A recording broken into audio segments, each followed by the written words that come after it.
picking it out. You had a hell of an arm.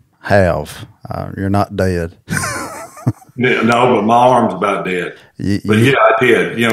I've wondered how did you hone that in, or is that just something that when you first threw a damn football, you just had it? That's a great question. And I coached high school football here at Oak Grove here in Hattiesburg for 2 years after I retired. I was offensive coordinator. My dad obviously was a football coach for 35 years. Me and my two brothers, we were talented. I was probably the biggest. Well, I was the biggest out of the three, but we all were quarterbacks for my dad. We all could throw. We all had good arms, and I tell people this all the time, like I'll get a dad or something, say, look, if you could give my son, he's a quarterback, and he's 13 years old, one piece of advice, what would it be?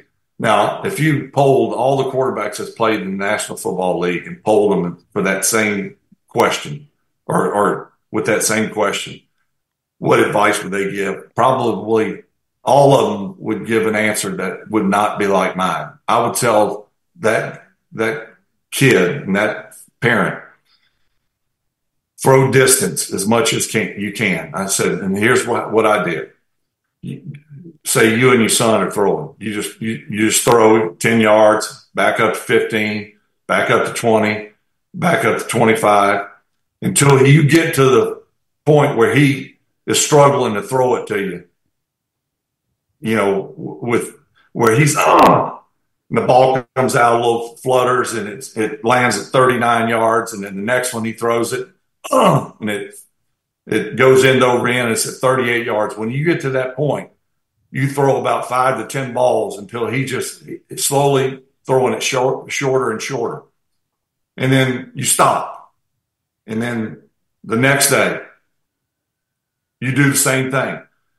And you'll see that where the furthest he could throw it the day before was 39, maybe the next day it's still 39, but the third day or the fourth day or the fifth day, it's 42, 44. It slowly increases. And that's what I did, but I didn't do it. There was when my dad was coaching high school football and I was a young kid, I'd be out there, running balls in at practice, playing with the big guys, throwing. And I would throw on the sidelines. I can barely hold a big ball, but I would throw it. That's what I would do. I wanted to be able to out-throw everybody. When I was 15 years old, I never thought like this. I didn't go like, I want to know what it's like to read a weak safety blitz and throw the hot route. My thought was, I want to throw it further than anybody in the world. And so what I didn't know was I was increasing my arm strength by, I'd be throwing some of the high school kids. And we'd back up. And, it was 30 yards or the furthest I could throw it. And then it was 40. Well, I found at about 15, I was throwing at 65 yards. And I never took a day off of throwing.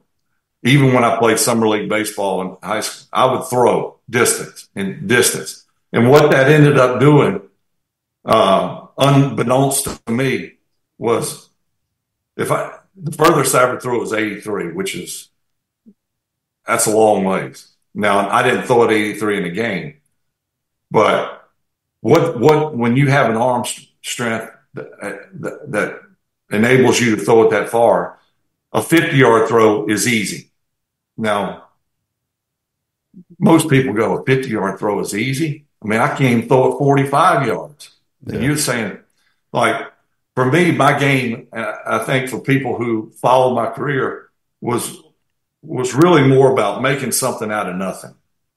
Flushed out of the pocket, rolling to the left, throwing it all the way back across my body to the right, or, faking a bootleg and rolling to my left. And no way I should be able to throw a dart 35 yards over a defender right in the hands of the receiver.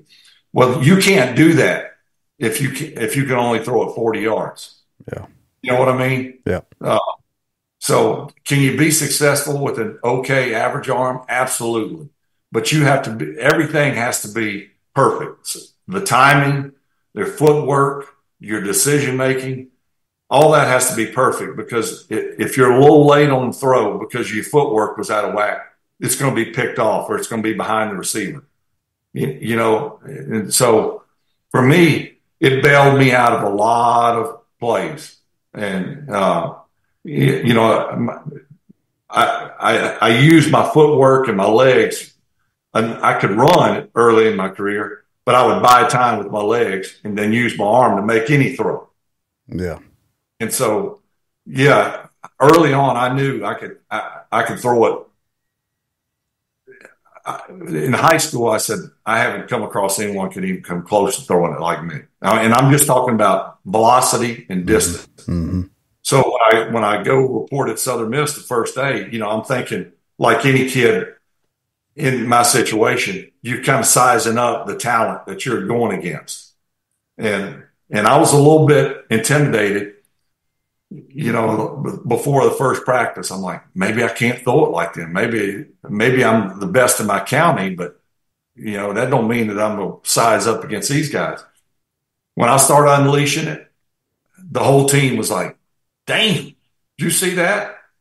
And then I knew I had something that other guys didn't have, because now I'm with the best of the best, at least in the, you know, a 200-mile radius, and they can't throw it even close to like I could throw it. The key was, once I really realized that I had something that maybe no one in the world had, was now I got to show I can be accurate with it. I can have touch, because experts would say you can't have the velocity and the distance he has and still have touch and accuracy. There's just no way. It's like a pitcher that throws 105. Yeah. You know, he'll throw 3 strikes and you go, man, but then he'll throw 4 balls that ain't even close to catchable. But I had to prove that I could do both, and I was able to do that. Yeah, I think about like Happy Gilmore, you know. He didn't know how to putt and how to play the game, but he could drive the hell out of the ball. Yeah. Just, you know, you go, well, that guy's the longest driver on the tour. Yeah. But he's ranked 85th. Yeah.